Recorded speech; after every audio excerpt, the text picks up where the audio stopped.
Dear students, তোমরা একটা বিষয় খুব গুরুত্ব সহকারে মনে রাখবে যে রিপোর্টেড স্পিচ এর বিষয়টি যদি চিরন্তন সত্য, অভ্যাসগত কর্ম এবং বৈজ্ঞানিক সত্য বিষয় নির্দেশ করে, তাহলে কিন্তু রিপোর্টেড স্পিচের টেন্সের কোনো পরিবর্তন হবে না। ডিয়ার স্টুডেন্টস, এই ভিডিওতে আমরা যে বিষয়টা শিখব সেটি হচ্ছে ন্যারেশন করতে গিয়ে আমরা যদি রিপোর্টেড স্পিচটি দেখতে পাই, দেখো চিরন্তন সত্য, অভ্যাসগত কর্ম বা বৈজ্ঞানিক সত্য বিষয় নির্দেশ করতেছে, এই ক্ষেত্রে কিন্তু আমরা রিপোর্টেড স্পিচের টেন্সের কোনো পরিবর্তন করব না। তাহলে এই রুলটা হচ্ছে, দেখো যে রিপোর্টেড স্পিচ, দেখো রিপোর্টেড স্পিচ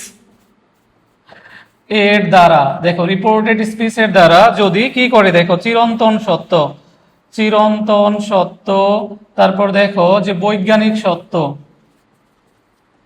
বৈজ্ঞানিক সত্য, অথবা দেখো অভ্যাসগত,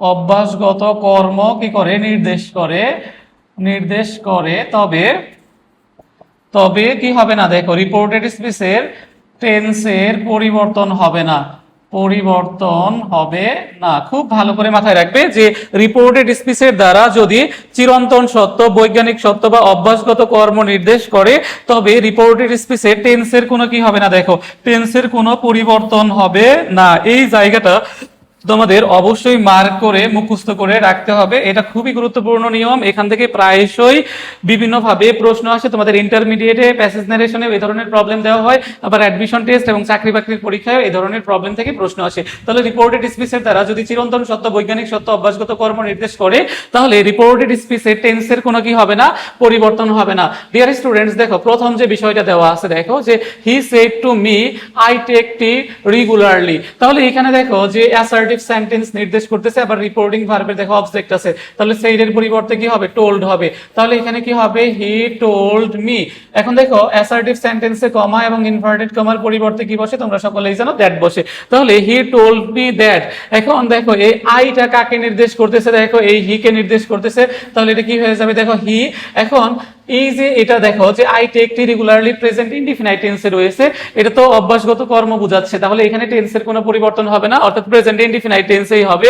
তাহলে দেখো যে হি এর ক্ষেত্রে টেকটা কি হয়ে যাবে, দেখো টেক্স হয়ে যাবে। দেখো হি টেক্স কি হবে, দেখো যে টি রেগুলারলি, রেগুলারলি, দেখো হি টেক্স টি রেগুলারলি। তাহলে he told me that he takes T regularly, I এর ক্ষেত্রে টেক হয়, কিন্তু হি এর ক্ষেত্রে কি হয়, টেক্স হয়। আশা করি তোমরা সকলেই বুঝতে পেরেছো, সিঙ্গুলার থাকার কারণে। আর টেন্সের কিন্তু কোনো পরিবর্তন হয়নি। প্রথমটা দেখো প্রেজেন্ট ইনডিফিনাইটে রয়েছে, পরেরটাও প্রেজেন্ট ইনডিফিনাইট টেন্সে রয়েছে, কারণ এটা অভ্যাসগত কর্ম নির্দেশ করেছে।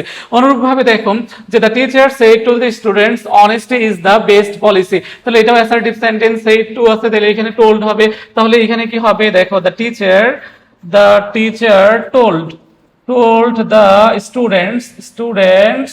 এখন অ্যাসার্টিভ সেন্টেন্সে কমা আর ইনভার্টেড কমার পরিবর্তে কি হয়, দেখো দ্যাট হয়, দ্যাট যা আছে তাই বসে যাবে। দেখো যে অনেস্টি ইজ দ্য, দেখো ইজ দ্য বেস্ট পলিসি, কারণ এখানে দেখো যে চিরন্তন সত্য একটা বিষয় নির্দেশ করেছে, টেন্সের কোনো কি হবে না, পরিবর্তন হবে না। তাহলে honesty is the best policy.